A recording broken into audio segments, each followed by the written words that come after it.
ایک نوجوان business man اپنے برانڈ نیو BMW کار میں دفتر سے DHA میں واقع گھر جاتے ہوئے ایک پسماندہ علاقے سے گزرا جو مضافات میں ہی واقع تھا۔ اچانک اس نے ایک چھوٹے بچے کو بھاگ کر سڑک کی طرف آتے دیکھا تو گاڑی آہستہ کر دی۔ پھر اس نے بچے کو کوئی چیز اچھالتے دیکھا۔ ٹک کی آواز کے ساتھ ایک اینٹ اس کی نئی کار کے دروازے پر لگی تھی۔ اس نے فوراً بریک لگائی اور گاڑی سے باہر نکل کر دروازہ دیکھا جس پر کافی بڑا چبھ پڑ چکا تھا۔ اس نے غصے سے ابلتے ہوئے بھاگ کر اینٹ مارنے والے بچے کو پکڑا اور زور سے جھنجھوڑا۔ اندھے ہو گئے ہو پاگل کی اولاد، تمہارا باپ اس کے پیسے بھرے گا، وہ زور سے داڑ۔ میلی کچیلی شرٹ پہنے بچے کے چہرے پر ندامت اور بے چارگی کے ملے جلے تاثرات تھے۔ صحیح، مجھے کچھ نہیں پتا، میں اور کیا کروں؟ میں ہاتھ اٹھا کر پاکتا رہا مگر کسی نے گل نہیں سنی۔ اس نے ٹوٹی پھوٹی اردو میں کچھ کہا۔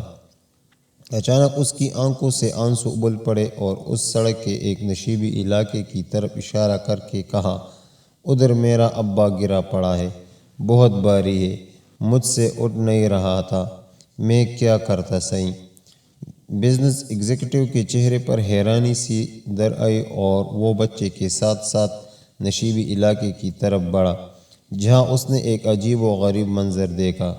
ایک معذور شخص اوندھے منہ مٹی پر پڑا ہوا تھا اور ساتھ ہی ایک ویل چیئر گری پڑی تھی۔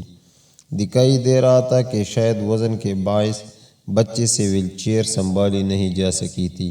ساتھ ہی پکے ہوئے چاول گرے ہوئے تھے جو شاید باپ بیٹا کہیں سے مانگ کے لائے تھے۔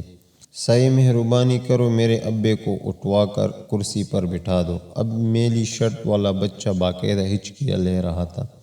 نوجوان ایگزیکٹو کے گلے میں جیسے پندہ سا لگ گیا۔ اسے سارا معاملہ سمجھ میں آ گیا تھا۔ اسے اپنے غصے پر اب ندامت محسوس ہو رہی تھی۔ اس نے اپنے سوٹ کی پرواہ کیے بغیر آگے بڑھ کر پوری طاقت لگا کر کراہتے ہوئے معذور شخص کو اٹھایا اور کسی طرح ویل چیئر پر بٹھا دیا۔ بچے کے باپ کی حالت غیر تھی اور چہرہ خراشوں سے بھرا پڑا تھا۔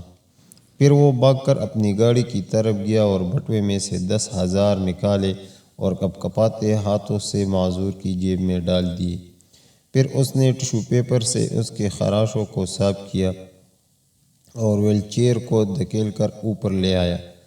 بچہ ممنونیت کے آنسو سے اسے دیکھتا رہا اور پھر اپنے باپ کو چیئر پر بٹھا کر اپنی چگی کی طرف چل پڑا۔ اس کا باپ مسلسل آسمان کی طرف ہاتھ اٹھاتے ہوئے نوجوان کو دعائیں دے رہا تھا۔ نوجوان ایگزیکٹو نے بعد میں ایک خیراتی ادارے کے تعاون سے جھگی میں بننے والوں کے لیے ایک جھگی اسکول کھول دیا اور آنے والے سالوں میں وہ بچہ بہت سے دوسرے بچوں کے ساتھ پڑھ لکھ کر زندگی کی دوڑ میں شامل ہو گیا۔ وہ BMW کار اس کے پاس 5 سال مزید رہی، تاہم اس نے ڈینٹ والا دروازہ مرمت نہیں کرایا۔ کبھی کوئی اس سے پوچھتا تو وہ بس یہی کہتا، زندگی کی دوڑ میں اتنا تیز نہیں چلنا چاہیے کہ کسی کو اینٹ مار کر گاڑی روکنی پڑے۔ سننے والا اس کی بات سن کر اور اس کی آنکھوں میں نمی دیکھ کر قدرے حیران ہوتا اور پھر سمجھتے نہ سمجھتے ہوئے سر ہلا دیتا۔ تو دوستو، اوپر والا کبھی ہمارے کانوں میں سرگوشیاں کرتا ہے اور کبھی ہمارے دل سے باتیں کرتا ہے۔ جب ہم اس کی بات سننے سے انکار کر دیتے ہیں تو وہ کبھی کبھار ہمارے اوپر ایک اینٹ اچھال دیتا ہے۔ پھر وہ بات ہمیں سننا پڑتی ہے۔ جہاں ہم اپنے آپ، ملازمت، بزنس، خاندان، بیوی اور بچوں کی خوشیوں کے لیے بھاگے جا رہے ہیں، وہیں ہمارے آس پاس بہت سی گونگی چیخیں اور سرگوشیاں بھی بکھری پڑی ہیں۔ کیا ہی اچھا ہو کہ ہم اپنے ارد گرد کی سرگوشیاں سن لیں تاکہ ہم پر اینٹ اچھالنے کی نوبت نہ آ سکے۔